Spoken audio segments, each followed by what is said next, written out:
No, there's your corral. You know it. Well, if you're ready, I'm going to get started.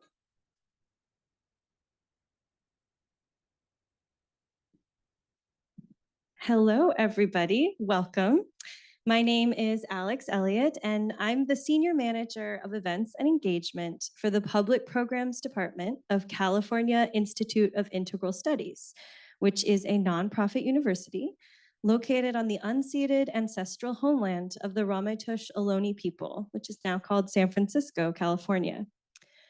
While we may all be joining from different places all over the world, there's some of you here in the room with me, and there's also a large online audience, but I'm really excited to welcome you to this shared space tonight on feminist approaches to integral education for social transformation. As a representative of CIIS, I want to take a minute to acknowledge our debt and gratitude to the Ramaytush Ohlone, who are the original peoples and continual caretakers of the San Francisco Peninsula. Our campus here is located on traditional unceded lands of the Ramaytush Ohlone, or Yelamu, which is the Ramaytush Ohlone language, which is the way that the Ramaytush Ohlone language identifies both the people and the territory. Taking a minute to do this acknowledgement is just one really small step towards being in deeper connection and relationship with Indigenous tribes and organizations in our community. And it doesn't begin to acknowledge all of the native lands, languages, and territories where you might be watching now online or where you live and work every day. So I invite you all to take a minute now to acknowledge the land where you reside and commit to learn more about the native communities near you and to support their work. We always recommend native-land.ca as a starting resource. Tonight's conversation is being live streamed to our online audience and also recorded for our podcast, which allows us to provide this content to a wider audience. If any of you in the room or online want to watch it again or share it with your community, it will be available starting later this evening on the CIIS Public Programs YouTube channel. And we will also feature this conversation on our podcast in the future with an accompanying transcript. You can find that podcast at CIISpod.com or by searching for CIIS Public Programs on your favorite podcast app.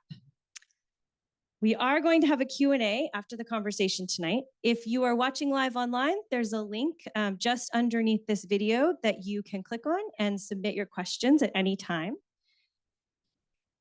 Too much business to do again. For those of you who are in the room, there are QR codes on the backs of those chairs that you can use to submit questions through that same form, so everybody has the same chance to get their questions answered this evening. If you don't have a device with you or you prefer to write in your question, we can help you at that desk over there. We will try to get through as many questions as we have time for this evening. For our online audience, chat will be enabled during this event, but please note it's not being moderated and it's not required to fully experience this event. If you're choosing to participate, please be respectful and avoid any language that could be offensive or insensitive to others. You can turn off that chat at any time. We encourage you to do so if it's negatively impacting your experience in any way. Now, let me first introduce our presenters, Dr. Arora and Dr. Drake, and then we will get right to their conversation. Dr. Alka Arora is an associate professor in the Women's Spirituality program at the California Institute of Integral Studies in San Francisco, California. For over a decade, Alka has been developing the field of integral feminist education and feminist spiritual activism, working alongside sister scholars to offer a transdisciplinary and socially engaged approach to the study of gender, spirituality, and religion. Alka also serves as an educational consultant, coach, and workshop facilitator. She lives in Chicago, Illinois, and works remotely. Dr. Danielle Drake is the Dean of Faculty Development, Diversity, Equity, and Inclusion here at CIIS. She earned her PhD in clinical psychology from Fielding Graduate University and focuses on holistic health and psychospiritual wellness in her clinical work with clients in the Bayview Hunters Point community of San Francisco. Dr. Drake uses a liberatory-informed theoretical approach that incorporates womanist and Black African-centered psychologies with expressive arts, narrative, and emotion-focused therapies and contemplative practices.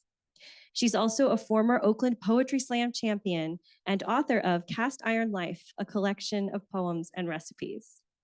And now it is my pleasure to turn it over to Dr. Arora and Dr. Drake.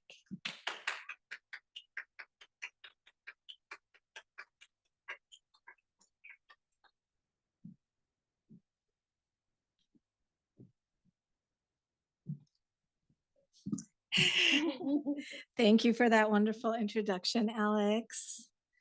And thank you all for being here.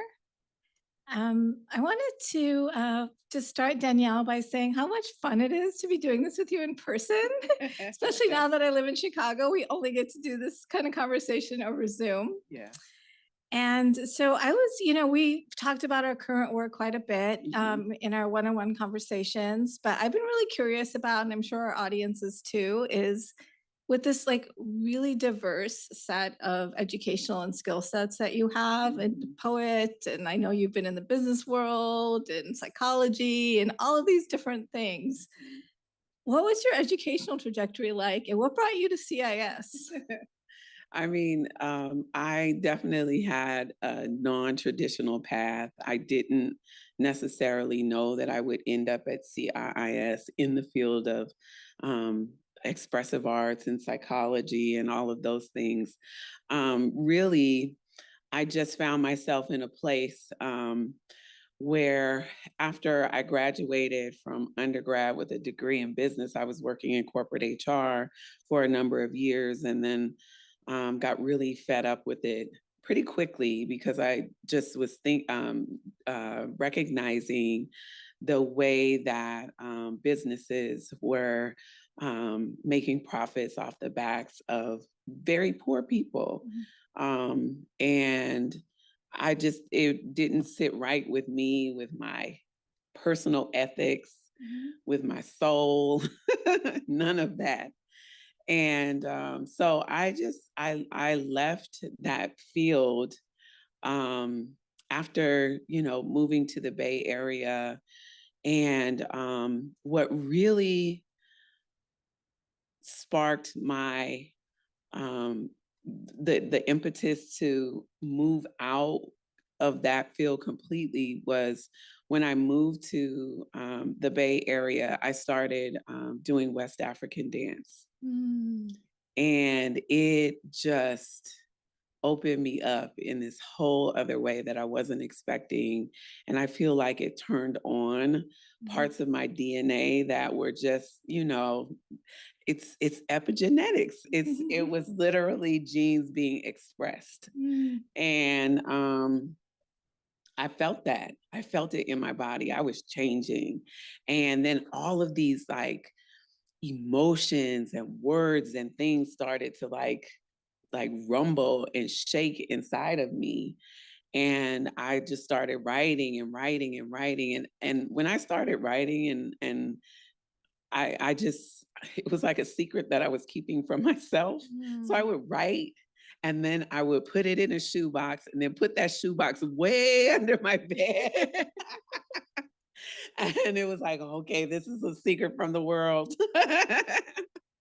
But then I remember I was also going through this spiritual transformation because I grew up, very sheltered and like afraid of the world in a lot of different ways. But then really I realized that I was afraid of me and my personal potential.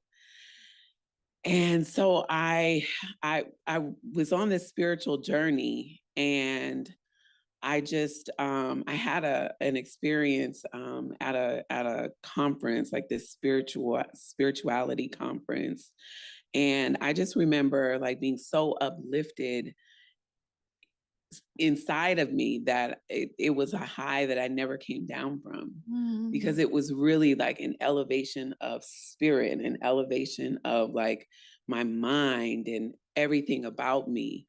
And from that point on, I just decided that I would not be afraid to follow my path, my intuition.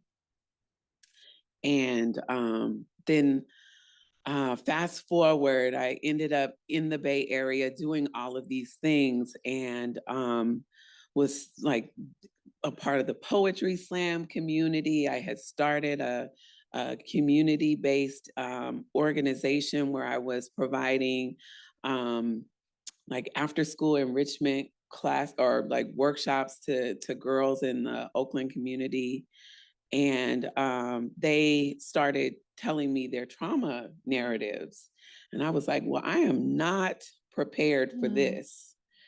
So I was like, I need to go back to school. Now, what would I go back to school for? Something around counseling or psychology or something, I don't know. And I remembered hearing about CIIS because one of my friends was going here at the time. And I said, well, I wonder, do they have any psychology or counseling programs here? Which is funny because they've got a lot. and but I also knew about it because when I initially thought about CIIS, I was like, oh, that women's spirituality program sounds really nice.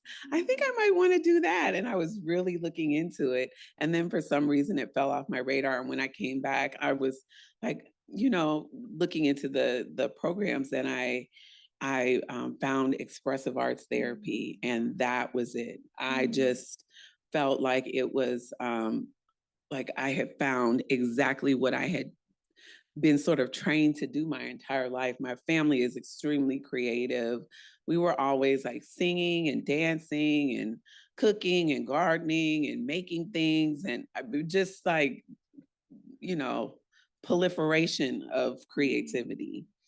And so it just felt like home once I got there. And then everything that I was learning made me more and more excited. And I just ended up I kept going. I kept going. And then I decided I wanted to do a PhD when I realized that there wasn't a whole lot of research that was being done on the African American community, specifically around creativity, creativity research. And I was like, how is that possible? I was like, we're literally creating like whole genres of music here in this country. Absolutely.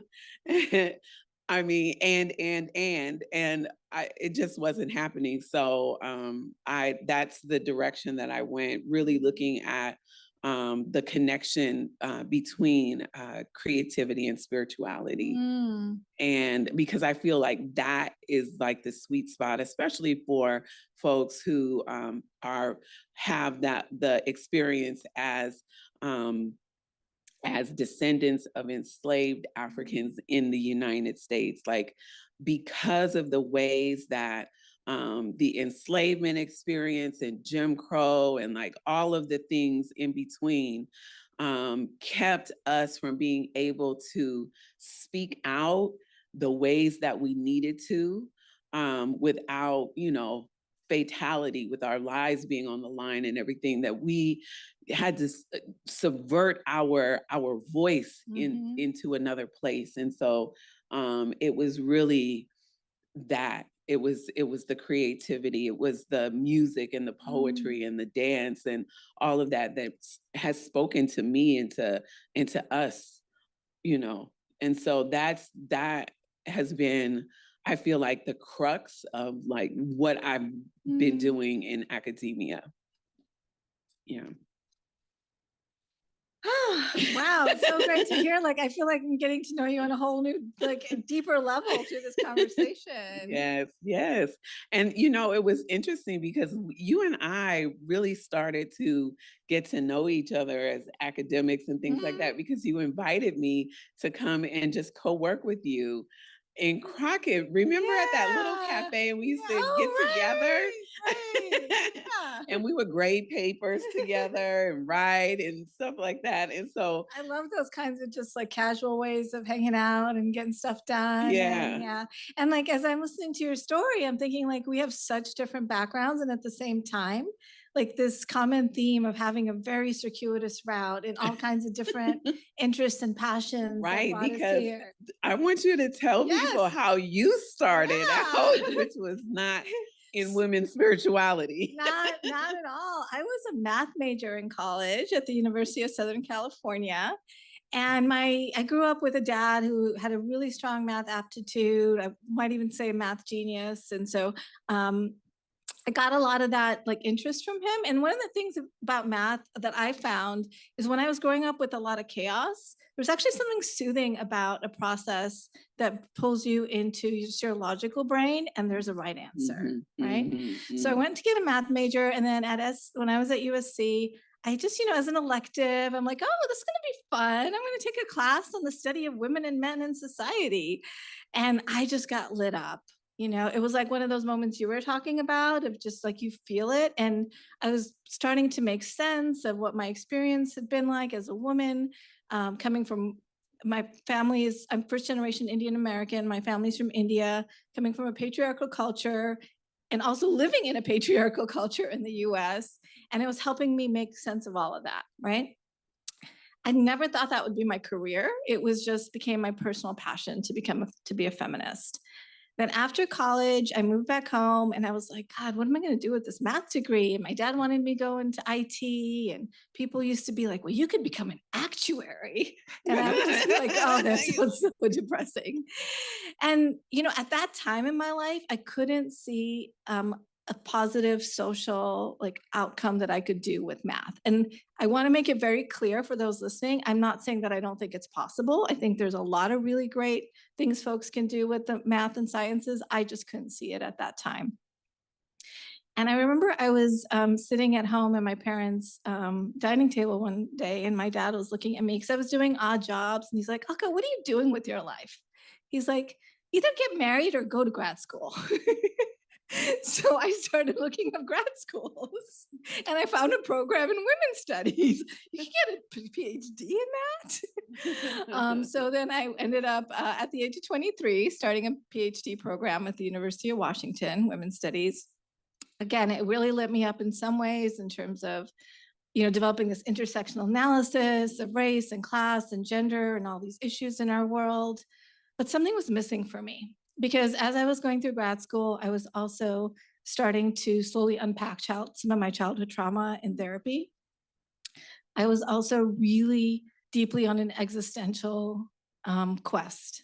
Like you talked about your spiritual journey. Like, what does this all mean? And why is there so much suffering? And like, how do I find peace? And, learning about all these injustices and trying to unpack my childhood. And so I was really, really fortunate that I had a mentor who was a deeply spiritual person, not religious, but really encouraged me to this exploration. So I started things like, learning Buddhist meditation and reading books about consciousness and all of these things. But that was kind of like a hidden part of me in my women's studies program, right? So I was getting all this like great political and social analysis, but something, again, was missing, that spiritual piece. And, there was a lot of emphasis on like deconstruction and tearing down all these theories. And something started to become kind of soulless for me about that. I found a way through because I decided to write my dissertation on spiritual activism before that became a more popular word like it is, in some circles today. And then after I graduated with my PhD, I had another point like I did after college, like, what do I do now? Because, it's usually you go into academia, and like that, some of that soullessness of academia, I was like, I don't know if I want to do that. So I took a student affairs position at a women's center that didn't quite work out. And then I let myself take a break. And I really encourage this for people if you can find a way to afford it. And I gave up my apartment and I traveled and I lived with different family members. And I was like listening to what is my next step. And through a series of like coincidences and synchronicities, I heard about this opening in women's spirituality at the California Institute of Integral Studies. And I feel like the hairs on my arms stood up when I saw the description. It was like bringing in this decolonial intersectional analysis with studies of the goddess and spirituality and intuition and dreaming. And I was like, what is this place? I was almost too nervous to write my application because I need this place that seems like magical. And lo and behold, I made it, and my teaching my 13th year now starting. Wow. And I hear a lot of people have sort of these like synchronistic stories about ending up at CIS. Oh yeah, I think it's definitely there, because you were even talking about oh, there was something you said anyway. I can move We'll on. come back to it. It'll come it'll back. come back. But I also want to know, like, I mean, when you talk about how it was, you were in this sort of feminist world and learning all of these great skills, but that you wanted something more, that it was like that spiritual aspect of it. And I think that is the piece that drew me to CIIS as well. Yes. It's that integral pedagogy, and like how you're able to, weave that into both, and it sounds like you were already doing it. So yeah, I just want to hear more about that. Yeah, thank you. Well, I think the thing about integral education for me is a space where we can take spirituality seriously without forwarding any particular religion or dogma, right? Because this idea of spiritual education has been there in, Christianity and the foundations of the university, and their sort of idea of spiritual development was based on one specific religious tradition, right? And I think for me, integral education, it's like, we're going to take people's spiritual questions seriously, and we're going to take their experiences seriously, and we're going to make room for that, and not just cast it off as irrational and, we can't prove that, so we're not going to talk about it. But with that openness. And I think there's so few places in our culture where people can talk about religion or spirituality in a way that's like, I'm not trying to convert you.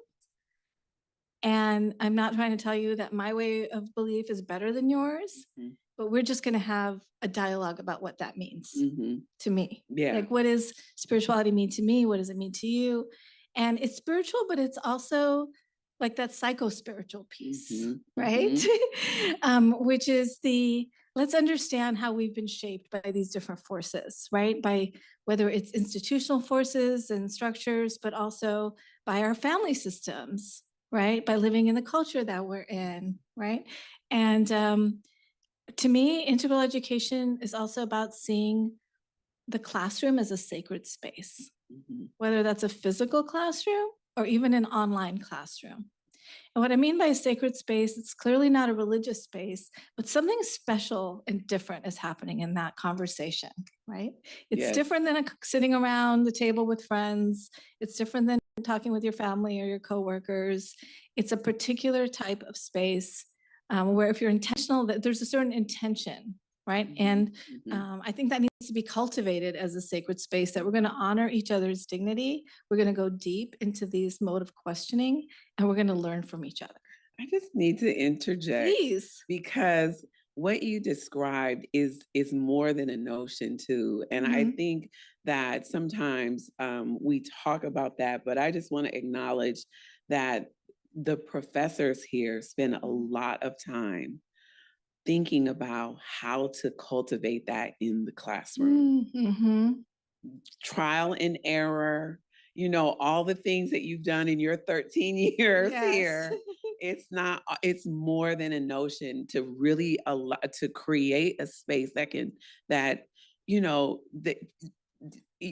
there is a saying that you don't talk about like politics and religion or whatever like that, and especially not in mixed company, right?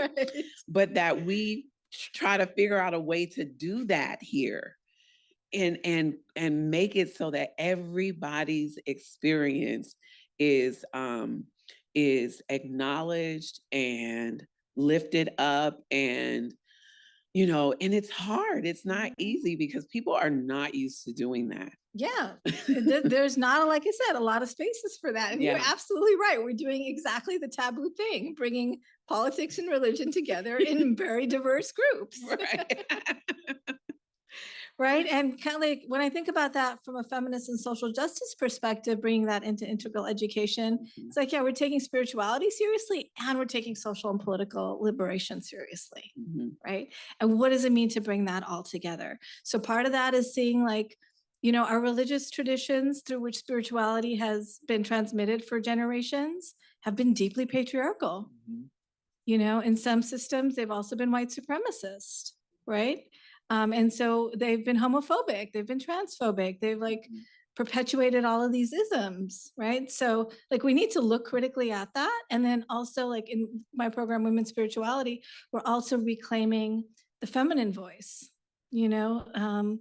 the people of color's voices within those systems, right? But also, I think it's really important to note that many of us nowadays say we're spiritual but not religious, which is what I believe for myself as well. I have more of an eclectic spirituality.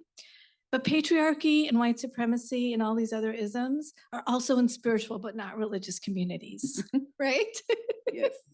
So they haven't transcended them. And we really need to have that really firm, clear sense of critique, and not just critique, but creating the kinds of communities where we are lifting up the voices that have been silenced, right? Calling out the abuses in spiritual communities, calling out the spiritual bypassing, the white-centeredness of yoga, for instance, so many of these, sort of just problematics that we're dealing with, right? Yeah, yeah. Yeah, and I know that's something that in your work, it's been coming into expressive arts and addressing the sort of its historical, Yes, it is definitely, it has its very patriarchal roots, and it's been a primarily white field, and I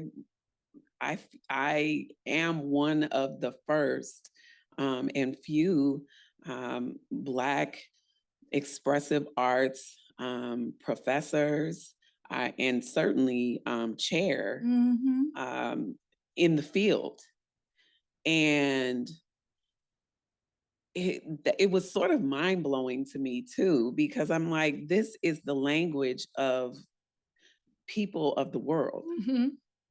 This is the language of people of the world. So how did it get co-opted into just this one little tiny thing? And I think it was the combination of it within the field of psychology, which has also been primarily white and has its own patriarchal roots and things like that. And so it's kind of like this double whammy. And so when I came into the program, I was one of 3 women of color, and it was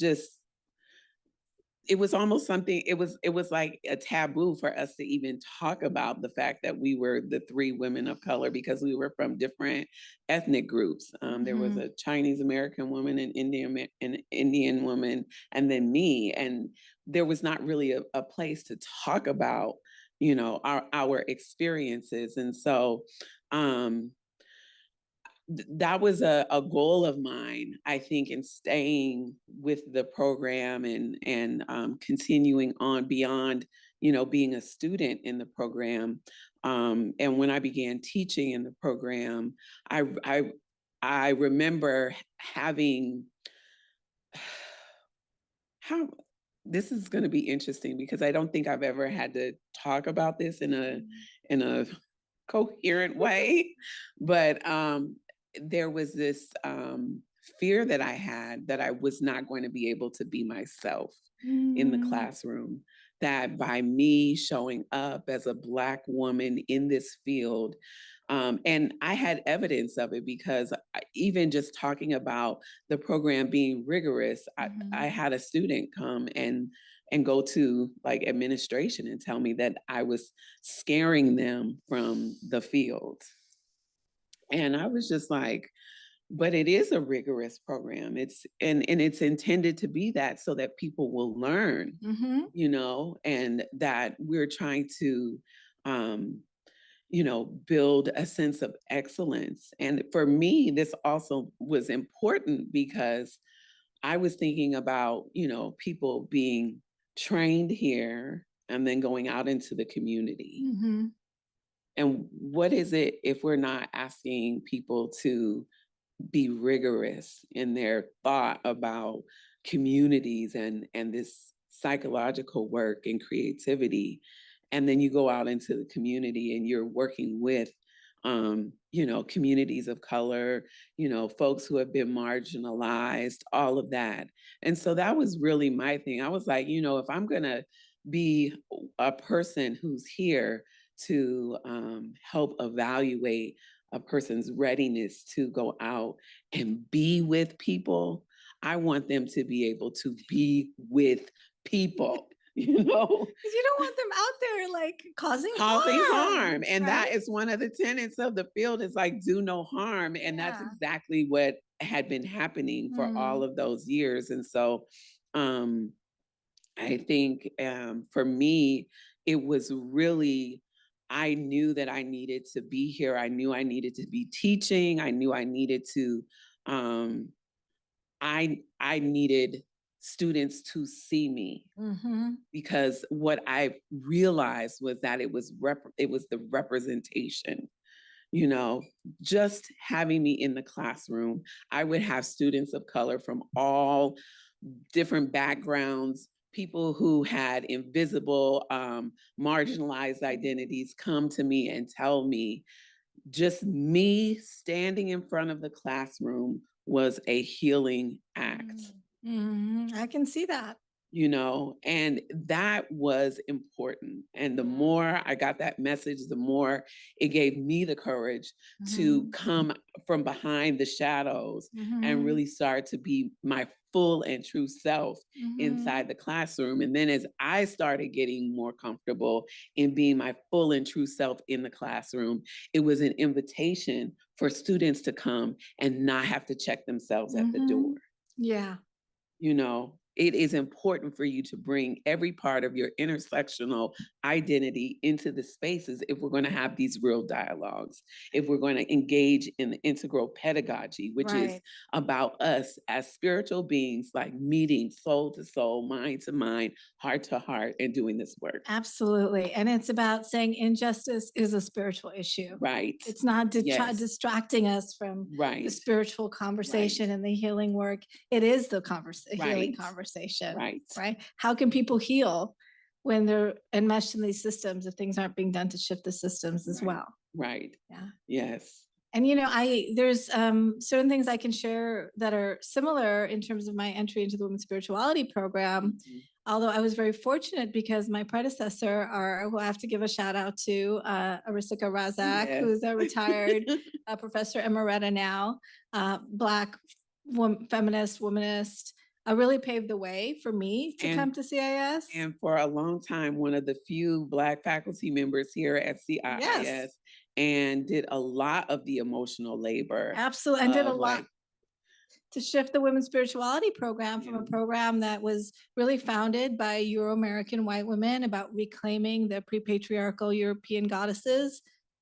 That's wonderful work, but that can't be the only work that's being done if we want to have a diverse liberatory community. We have to bring in the stories and the myths and the healing traditions from all the different cultures and have that representation and be willing to talk about race and not just say, oh, well, we're all sisters, fighting patriarchy, right? Because there's all of these other dimensions we have to look at. And kind of similar to your experience, I think it was my very first week here back in 2011. We were at a Women's Spirituality retreat, and there was a speaker there, an alum, and I called out something about cultural appropriation, and someone else actually wrote to Arisika and said, your new faculty member is making the white students uncomfortable. Right. But we're at a place now in the program where I cannot imagine happening that now, right? Because of the work that she did and then bringing me, and then, now we have other really, really great faculty and the students are coming in with more of a consciousness around wanting that intersectional perspective, but still really deeply rooted in spiritual inquiry, right? Like I said, they're not separate. They're very much together, and I think this sort of segues as we talk about our positions as, having been faculty here for a while, but we've also been department chairs. Both of us have been. Yes, we have both and been chairs. I do have to say, you're not just Dr. Drake, you're Dean Drake, right? So what are some of the institutional challenges, if we think outside of the classroom, but at the institutional level Yeah. of, Well, and I think that they sort of uh, kind of go back and forth yeah, between each other. So, like when I was a faculty member and chair, often, we would have situations where students would notice the systemic injustices that were happening just in the act of being a student. mhm, And there are times when, policy and procedure sort of get in the way of being able to address some of the issues that might be coming up. And so we would have students who would be like super riled up mhm, and with good reason because we were teaching them how to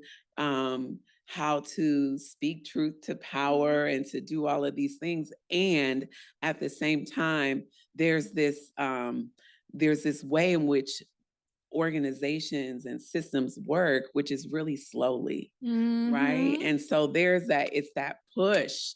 And so you're like, well, how do I actually get stuff done, right, right? right, And I think what I've learned over the years with that is that you have to, one, you can't be isolated.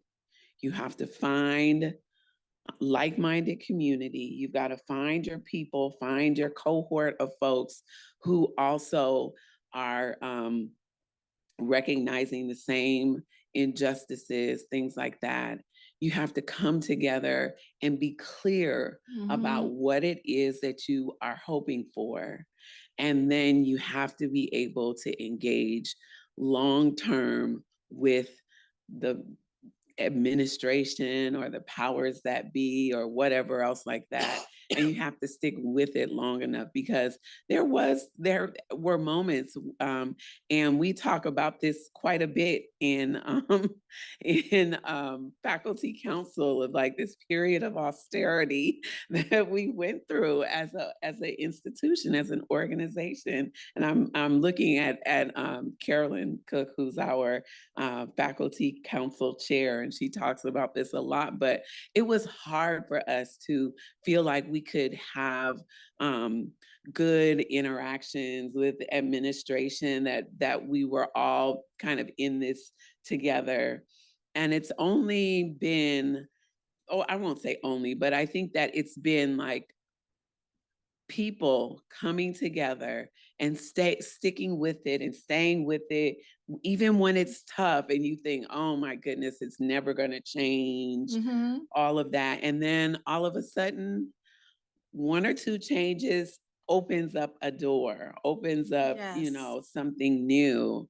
And I would say that that's even how I came to be in the position that I'm in right now. We got a new president mhm, who then hired a new provost, who then restructured, created the provost division and restructured some of the deans and things like that, and then created this position because she was one of those ones who yeah, was in that circle of people who knew that change needed to happen and took this as an opportunity to make some shifts. So mhm. it's not, it years Institutional bureaucracy, yeah, the, years of work, but you stick with it. And you have to be able to create good relationships with mhm. people along the way, because that's really where it's at, you know? Absolutely, the bureaucratic struggle is real, right? Yes. And I so, I mean, I think it was 12 years ago, so I was quite a bit younger when I started here, and I kinda had this like, "Oh, I like make change fast," and sometimes I think I did things a little too fast and ruffled a lot of feathers, and it's taken me some time to learn that, yeah, it's like that balance Mhm, between not being too patient, right? mhm. Because you gotta, like, push against these resistance Yeah. systems, but also taking the time to build the relationships that are Mhm. gonna, like, allow the change to happen, Yeah. you know? And I so agree with you. I think the number one thing is like finding those like-minded like-hearted folks, right? Yeah. Who you can, there's when I used to live here and work here on campus, and the conversations I'd have with, people in the hall in your office. I just had this issue with this student or this administrator or whatever, like, let's support each other, and how are we going to deal with this? Yeah. Right? Because those of us who are really trying to advocate for a more liberatory approach, like, we have to have each other's backs around this, And I think the other piece is, like, coming back to the spiritual, is having our own, spiritual practice that help me stay, like, sane, right? When there's, like, all of these, and then every workplace, whether it's university, corporate, nonprofit, has the struggles, right? And the interpersonal challenges, and how do you ground and even, like, wait for that sort of divine inspiration to act, right? And have that courage to speak from your soul's truth. Yeah. Yeah. And I think that that's probably one of the most important pieces, because it really is about fortifying yourself and sustaining yourself spiritually. That for me, I also think about it as a spiritual and cultural groundedness, that I, had to fortify myself to be in this place for a lot of different reasons.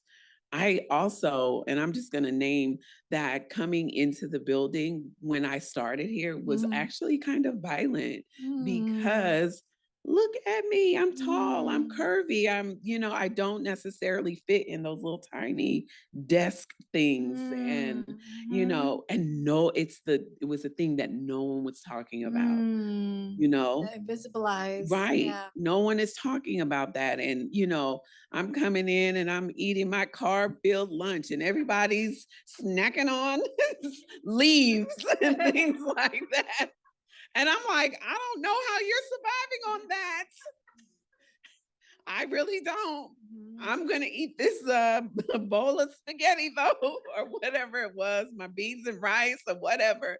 I'm just saying, but I noticed that it was like those kinds of things that were also in the room, and why I needed to show up even as an instructor, fully, wholly, talking about literally taking up space. Yes. Right? Yes. Because this body also does yoga from time to time.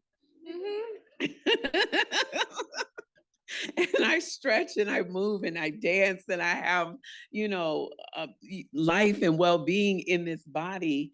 And, it doesn't necessarily translate across, right? Right. And so it's important for us to be able to be in these spaces, taking up, like, having a sense of self that you can then meet with other people. Right. Similar to you, different from you, creating relationship that has the capacity to make change. Absolutely. Yeah. Thank you. Thank you so much for sharing that embodiment piece. And, and for me, as an Indian American woman, it's an interesting experience being at CIIS, which has Indian founders. And so there is a lot of interest and respect for Indian culture, which gives me a privilege in a way, but then there's also a projection, right? That, I do come from a Hindu background, but that's not my area of study or my expertise. So that projection that must be like my, what I'm doing and what I know about, right? And then also I feel that sort of that obligation as an intersectional feminist to say, yeah, this was founded in an East-West kind of program school, but it's not just about East and West. It's also about the global South, right? It's about the creativity of Black folks and like that whole intellectual lineage coming from Black folks in the US and everywhere, right? In Africa and South America, and just all global, Indigenous, Native American. So kind of breaking out of that East-West mindset and making it a really more of a global, diverse intellectual lineages. Yeah. That I think is something that we are continuing to do, in the curricula and the programs and and thinking about that from the perspective of who are we hiring to teach the Mhm. classes and things like that. And so I think that that's an important piece, because we want to encourage, diversity of thought and experience, and to invite these, all of the varieties of spiritual Mhm. traditions in, because, people are coming from all of those different places. And then, I will say that there was a time in my life when I was really needing to like push even further, go deeper. Mhm.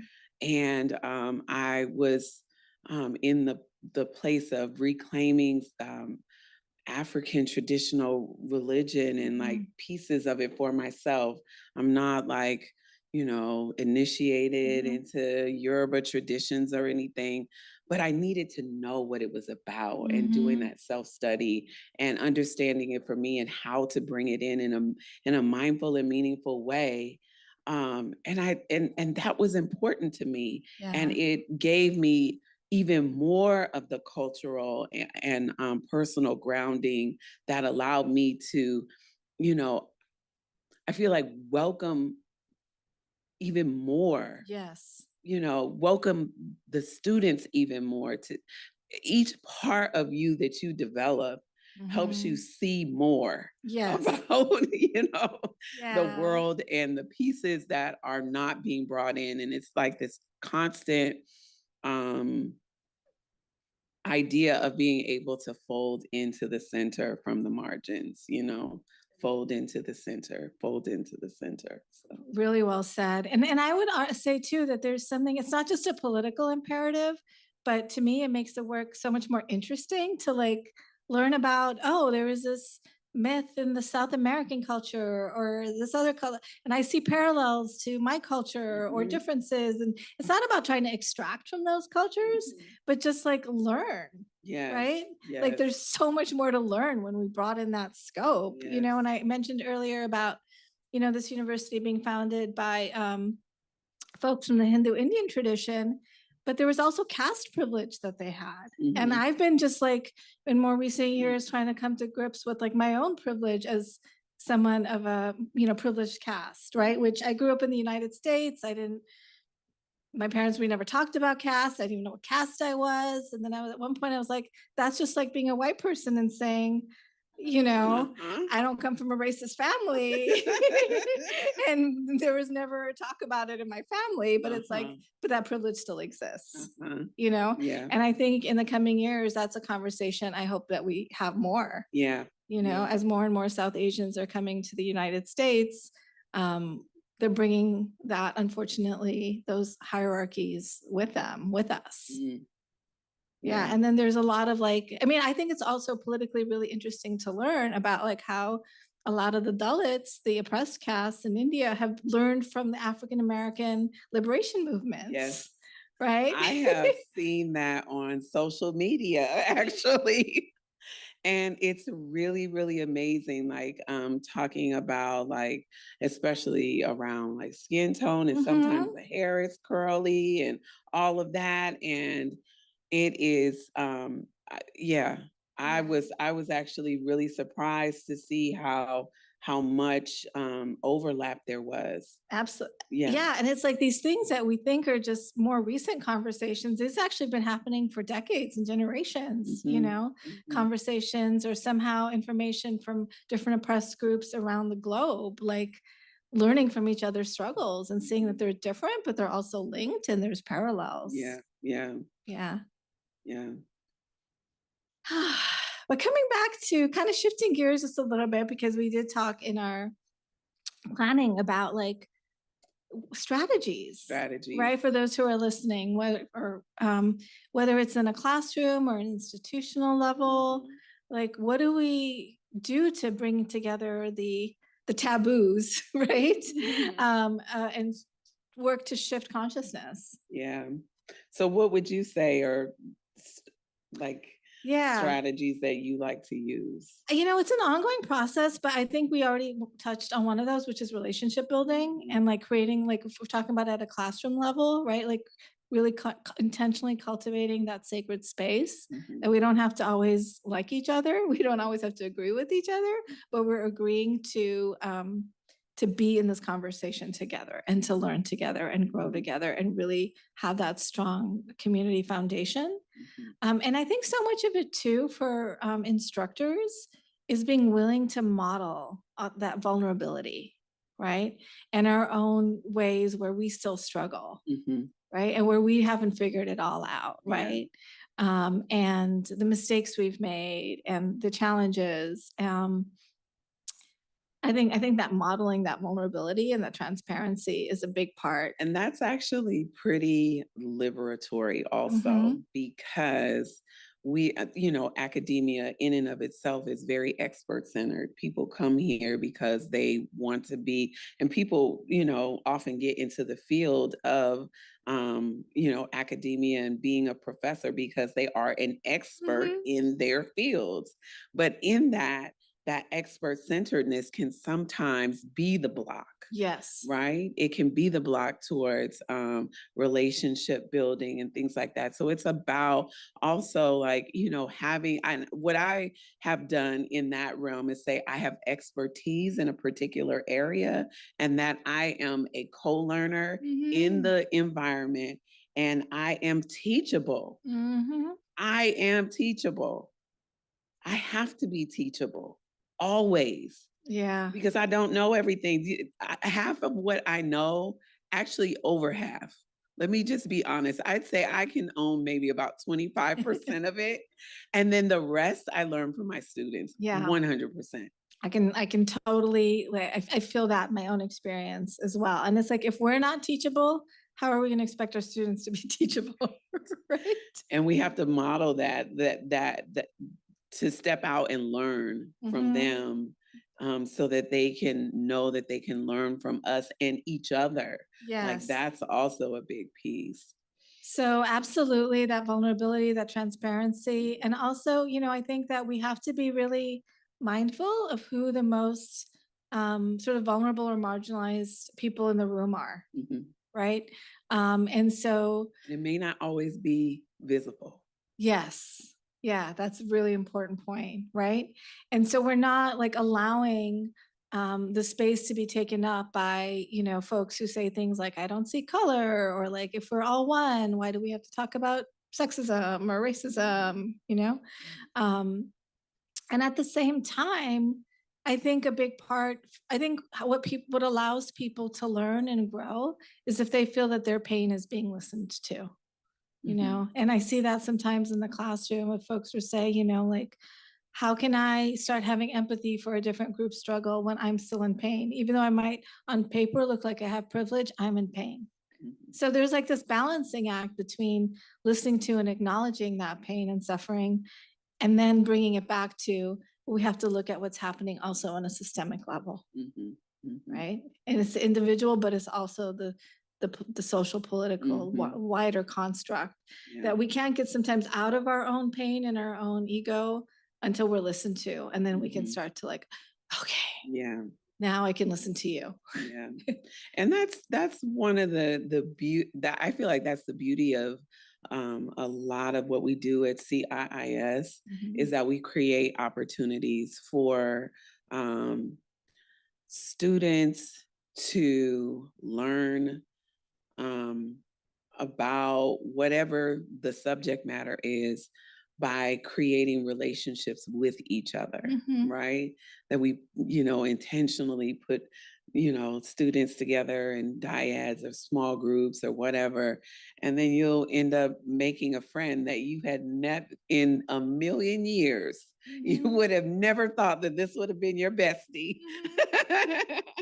And they are, Yeah. because you met on like this kind of spirit and soul level through Yeah. the act of listening to each other. And I think that for me, it goes hand in hand with relationship building is the deep listening Mhm. and openness. Not going in with a preconceived idea, but just being open, Yeah. you know. Yeah, and also like the willingness to lean into discomfort, right? Our own as educators, but if we're not ruffling some feathers, right, and making people a little bit uncomfortable, one of the best comments I got from a student evaluation was that, like, she pissed me off just enough. Right.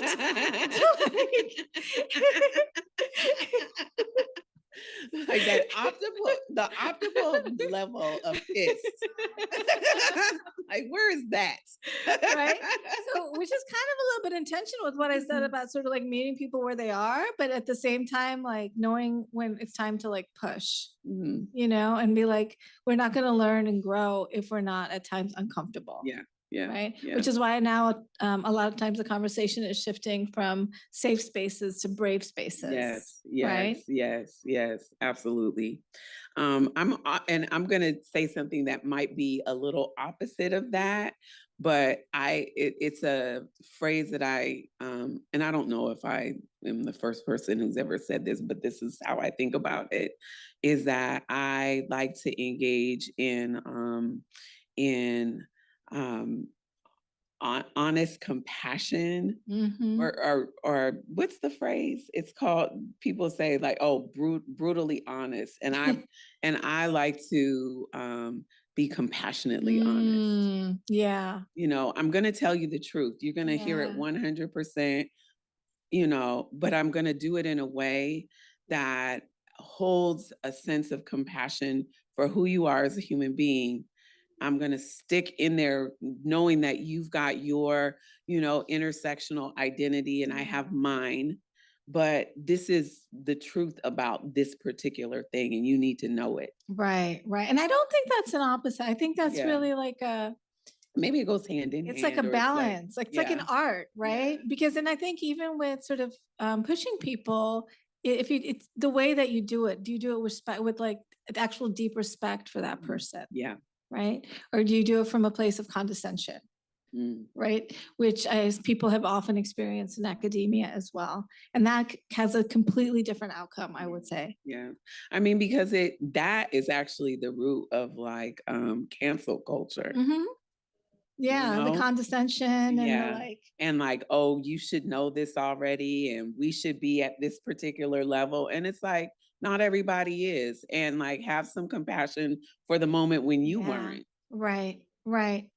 And there's all kinds of privilege even within that, of like not recognizing that people are different generations, different subcultures, different access to the educational spaces where these new words are used.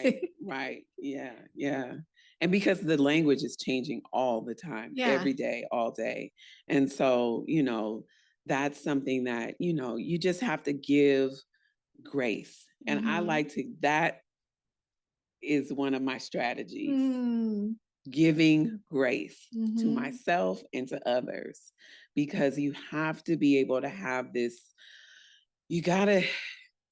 we're just all here trying to do our best. Right. I'm just doing my best, And so we have to give each other some grace at some point. And usually it starts with yourself, because I think we're often hardest on ourselves also. And if we make a mistake, let's say you are the reason the rupture happened, right?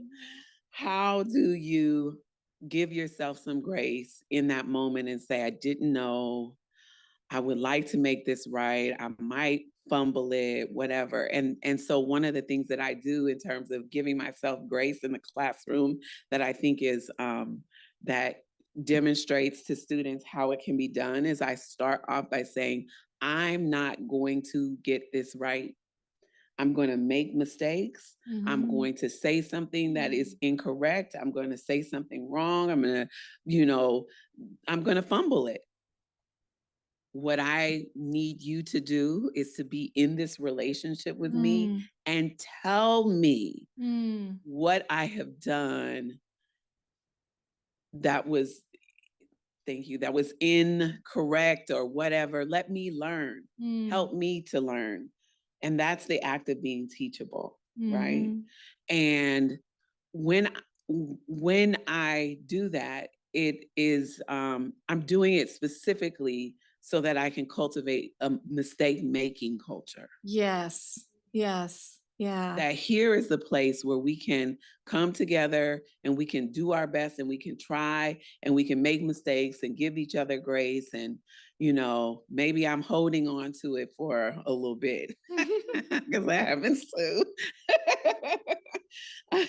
But, I also learned that you can, just sit with something Mhm. and see what it turns into, that you don't have to act right when you think you should. Right. Give it a Allow the seeds to plant the seeds and you let it go. Water them, but then you don't know, right, when it's going to sprout. right. Yeah. And I think when you talked about like how we can be so hard on ourselves, that's part of the internalized oppression, right? Yeah. And so the way that we relate to ourselves is part of like unhooking from these white supremacist patriarchal systems. Mhm. And for me personally, that's been some of the deepest work. Like when I first started on the path of women's studies, learning about systems of oppression and how, our society says that women have to look a certain way. Like, yeah, I'm empowered by this knowledge. And then I remember, when I was going through my graduate program at some point being like, yeah, but I still hate my body. Like I'm still trying to lose all like weight and trying to look like something else, right? So that wasn't deep enough, that intellectual knowledge of what the system was doing. It's like there has to be a deeper level for me of that spiritual work of self-love, Mhm. right? And healing, right? And learning to define yourself for Oh, yourself. yourself. Yes. Yeah. Yes. Self-definition. Woo. And I don't think the revolution won't be finished until we can do that, you know? Mhm. Mhm. Yeah. Are we at a I think we're at time. Okay. So it's been, gosh, so fun talking with you, I Danielle. And know. I feel like we could just keep going on and on for I another hour at least. We want to make sure we open it up. For some questions. Yeah. Yeah. Thank you. Thank you. All right. So we've got some questions. First one, how can someone balance taking up space and taking initiative to make change with identifying that a space is not safe or the best fit? That is an art. Mhm. I was having the same thought. Right? It's very context based, right? Like I would feel like I would, whoever asked that question, like have a longer conversation about what is the space? What is your the change that you're trying to make, right? Right. And that I think it is context based in that you're in that particular context of Mhm. whatever it is that you're trying to navigate, and you're balancing that against your personal context of what's Mhm. going on in your life, because you may not actually have the emotional, spiritual, whatever resources, Mm. psychological resources to handle it. Yeah. And so you have to acknowledge where you are and allow that to determine how you engage in that space. Mhm. Because I think that's a big piece of it. A lot of times people are, maybe not ready. Yeah. And so actually, the space could be brave or safe or whatever, but because of where you are right now, no, it's not actually. Mhm. Yeah. Can I? Yeah. Yeah, I would like to add to can that do is these. that one of the tools that one of my somatic therapists taught me was if I'm entering a space where like I have something to say, but I'm scared, right? Mhm. To before I go into that space, to actually virtually, like in my imaginatively call in my allies, Mhm. right? That could be the Mhm. people whom support you. It could be the earth. It could be your spiritual connection with deity or whatever, however you define that, Ancestors. ancestors, and imagine them at your back supporting you as you like enter that space. Mhm. And I've found that to be very powerful Mhm. strategy. Yeah. Yeah. Yeah. Especially if you are kind of the only one and you need to say something. Yeah. I will just also say that I'm a crier. Mm. Woo! And that, can sometimes be an issue. And I have had to get okay, like have some deep acceptance that when I am pissed, I'm also going to cry. And that is okay. Like having those two things happen at the same time is perfectly all right. And I tell people ahead of time, I'm about to get emotional. Here it is. And then I just push my way through it. And I had to allow myself to not feel like the message was tainted in some way because I cried while saying it. Yeah, that's your authentic self there. Yeah. Yeah. And it's also about like that emotions are part of the intellectual experience as well, and the learning experience. Yes. Yeah. So the question here is, do you both work with companies, NGOs, or academic institutions to promote embodiment of feminist leadership or frameworks? So I'll answer that and then give it to you, which is, I do. One of the organizations I work with is called Gender Equity and Reconciliation International.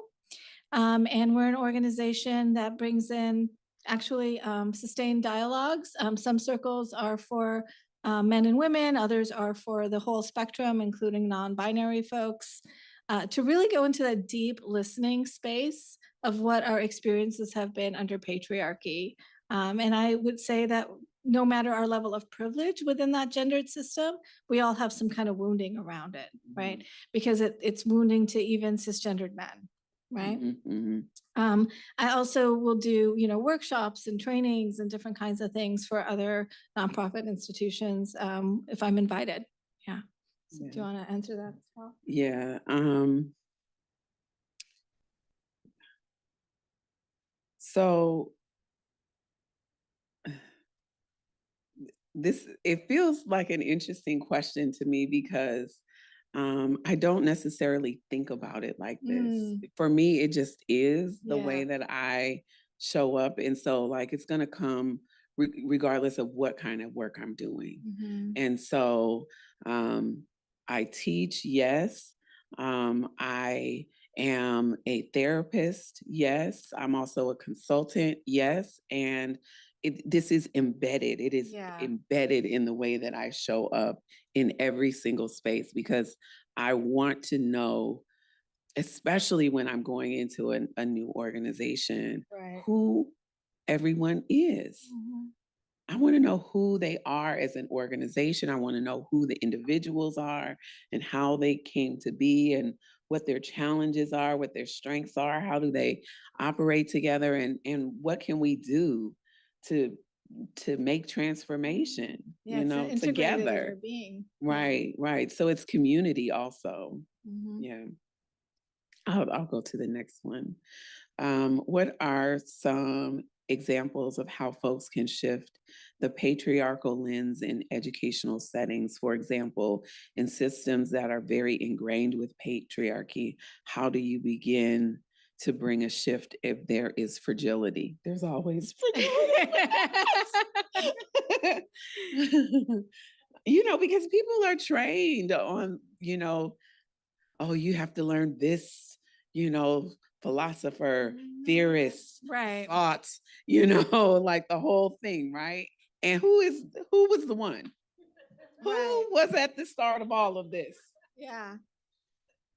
And it's like if you bring in, I think they've done even studies, I don't know the exact numbers, but if there's like 20 or 30% women, men will say that like women are dominating the curriculum, right? Because the expectation is that that men are the norm, right? We're like a special interest group for being women. And the same argument can be made about people of color, right? In the curriculum. And so, I think as an educator, for me, part of shifting that is being very intentional when I'm assigning readings, right? About the diversity of readings and viewpoints that are being created. I think it's also about being willing to speak up. I was at a conference speaking in Chicago recently, and we were talking about the gendering of God, right? And he and she. And after I spoke, this gentleman came up and he was talking about his own tradition, the Sikh tradition. He goes, yeah, in my tradition, God doesn't have gender. He doesn't have gender. E. But he kept saying he, right? And I had to like all due respect, like call that out, because even if you say that it doesn't have gender, just using the word he is like putting something in our consciousness. Right? Yeah. Yeah. Yeah. I think you said. On to the next one.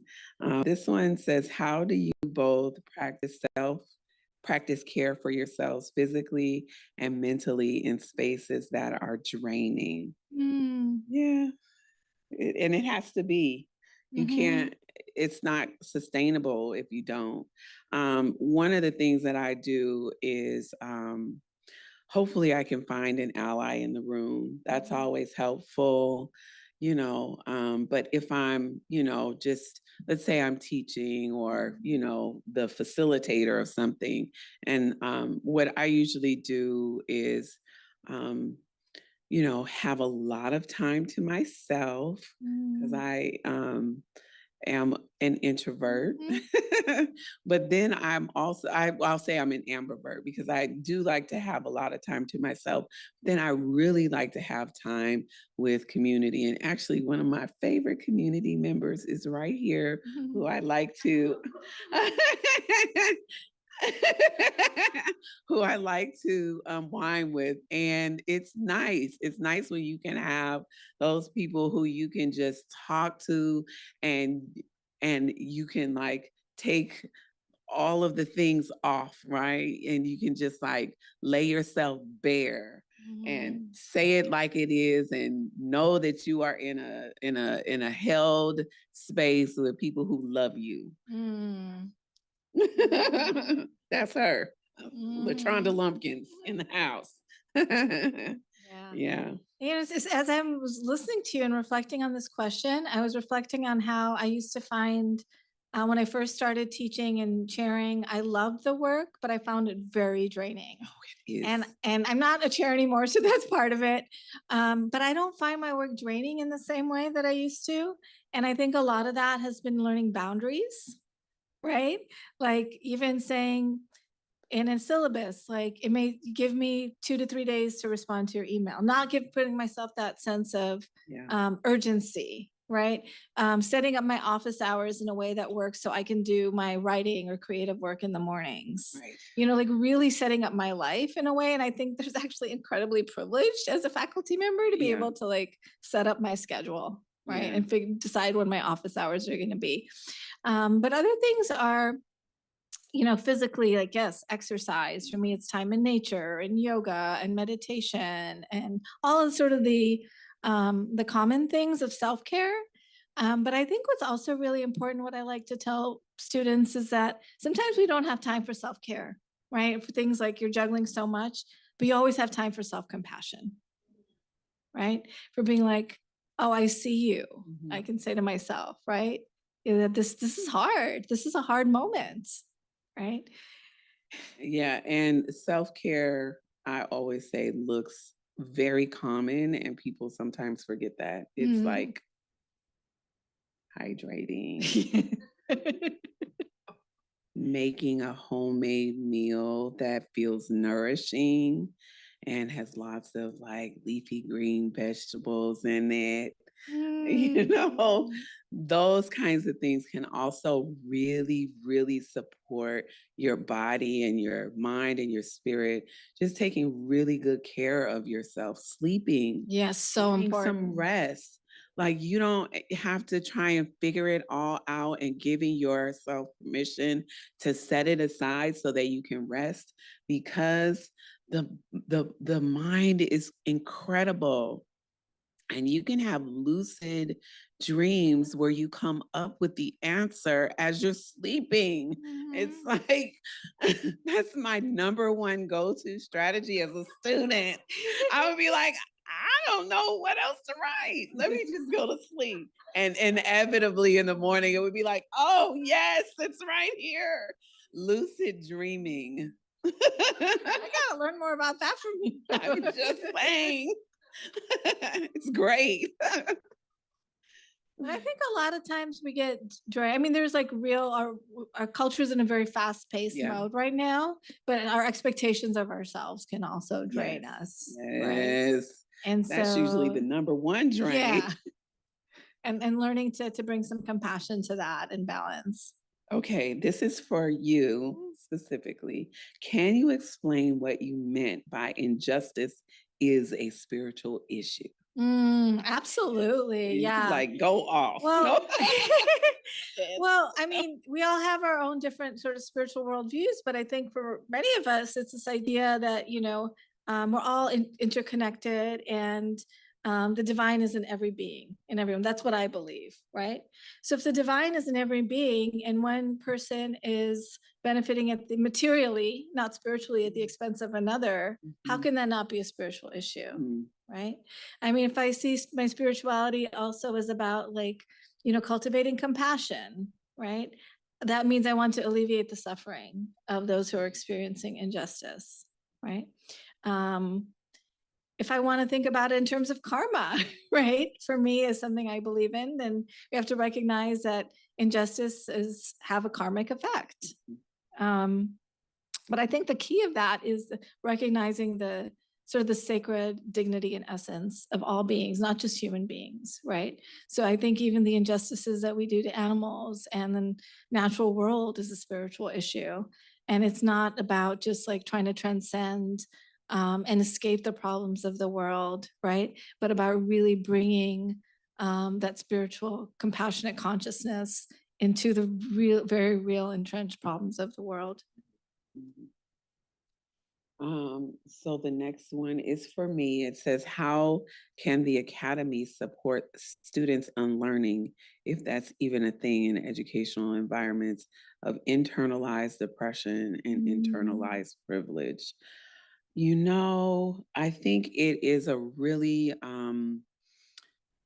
like, you have to be intentional, if you are an instructor, about giving students an opportunity to look at themselves wholly and fully.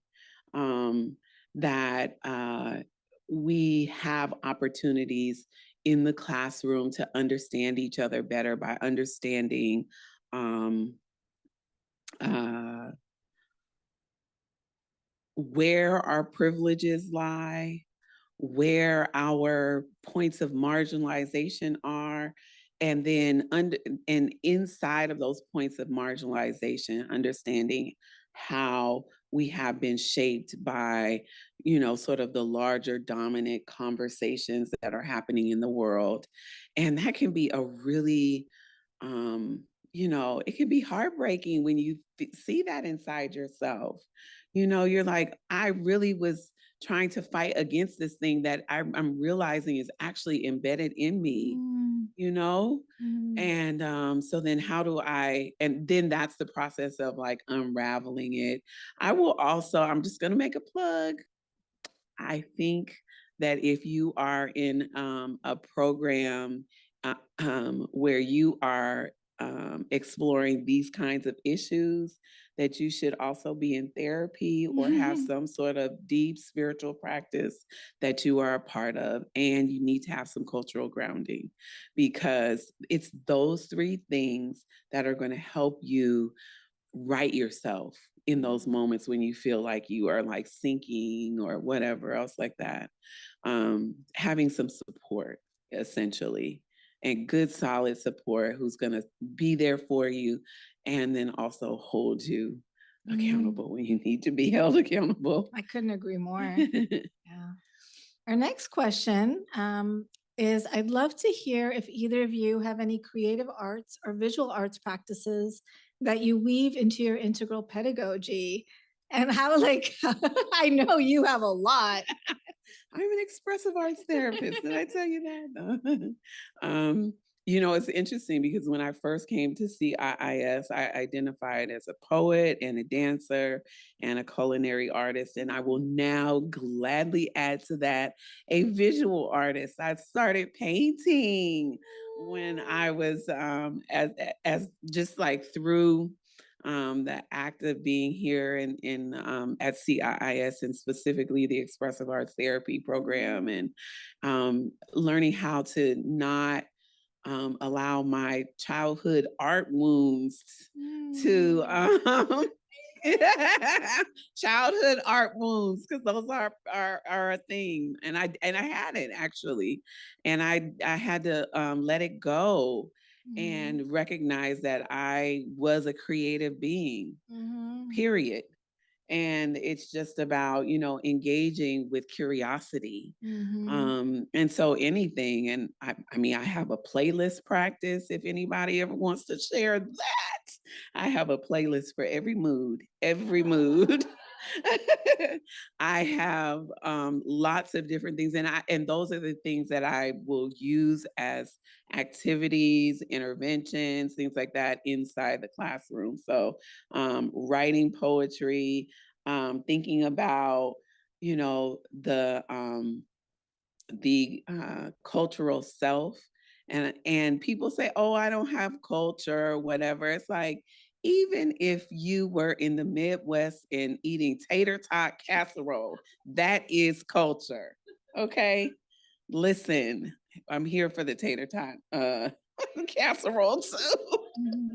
But I'm just saying, I say that to say that I like for people to explore themselves and to not cut off any parts, because it's in doing that that you start to see yourself as deficient, and you're not. Yeah. I'm going to go on to the next question, Yes. just for the sake of time, Yes. which is, you both mentioned an era of secrecy around your true full selves, whether hiding your writing or your spirituality. What were your processes around pulling your whole authentic selves, creative, spiritual, political, etc., into the light and into the spaces you occupy? That's such a great question. It is a good question. And as I answer it, I'll give it to you.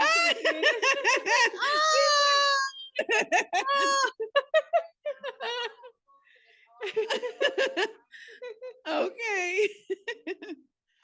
Well, I think first and foremost, it's about making sure that you are at a time and place where you're ready to take a risk, right? And it's a place where, if you're at a particular type of work environment that, you need the money, you don't want to get fired, like, we have to be practical, right? But what I found for myself, and I, to be honest, it's always a process. It's not like I'm saying I'm always 100% bringing every aspect of myself into every space. And I think we're multidimensional, and there's different aspects that are appropriate to bring out in different spaces. But what I found is that when I've taken risks to bring more of myself, like when I was in a secular women's studies program to talk about my spirituality, I got some weird looks sometimes, and people like kind of seeing like I don't understand what you're talking about. But then other people would come up to me and say, thank you for bringing that up. And this has been my experience, and I am scared to talk about this in academia. So that feeling of like, when you take a risk and that that you're actually helping someone to then to bring more of themselves, that's what gives me the courage to take that step. And then part of it is also, like, as you come to, through self-love practice, self-compassion practice, really honor and value the various aspects of yourselves. It becomes more, if it starts to feel more natural to bring those out into different spaces. Yeah.